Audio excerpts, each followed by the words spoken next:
बोलिए जितवाहन महाराज की जय। तो आज हम जितिया के शुभ अवसर पर एक जितवाहन का भजन सुना रहे हैं। तो आप लोग सुनिए भजन, और भजन अच्छा लगे तो मेरे चैनल को सब्सक्राइब कीजिए और लाइक भी कर दीजिए।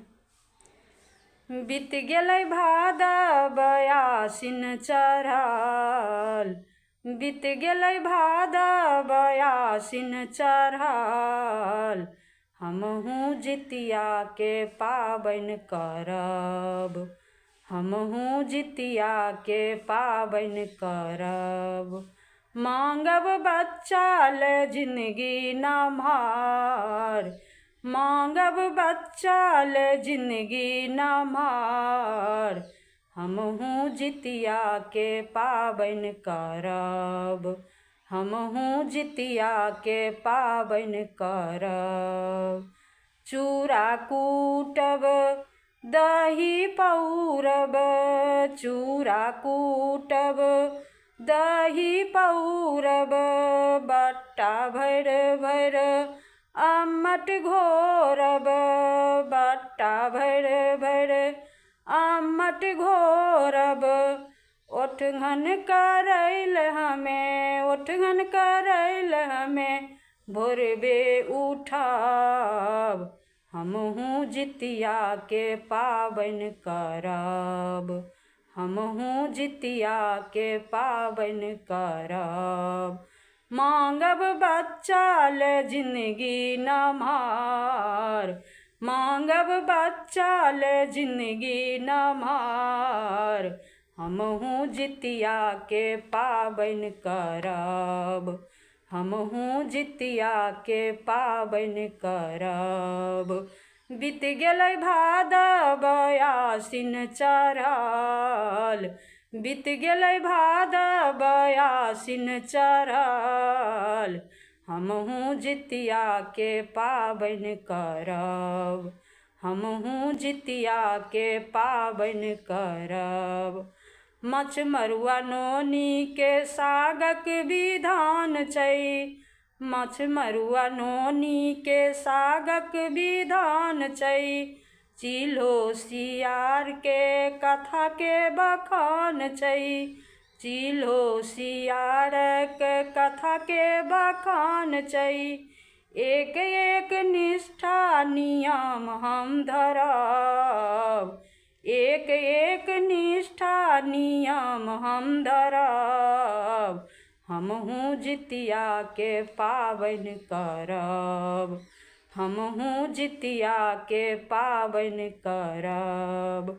मांगब बच्चा ले जिंदगी नमहर, मांगब बच्चा ले जिंदगी नमहर, हमहूँ जितिया के पाबनि करब, हमहूँ जितिया के पाबनि करब।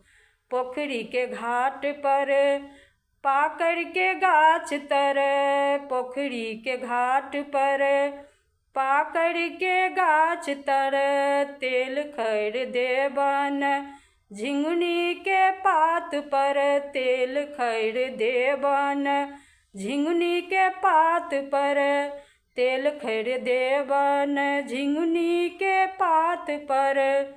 तीन साँझ निर्जल व्रत हम रहब, तीन साँझ निर्जल व्रत हम रहब, हमहूँ जितिया के पाबनि करब, हमहूँ जितिया के पाबनि करब। बीत गेलै भादव आसिन चढ़ल, बीत गेलै भादव आसिन चढ़ल, हमहूँ जितिया के पाबनि करब, हमहूँ जितिया के पाबनि करब। मांगब बच्चा ले जिंदगी नमहर, मांगब बच्चा ले जिंदगी नमहर, हमहूँ जितिया के पाबनि करब, हमहूँ जितिया के पाबनि करब।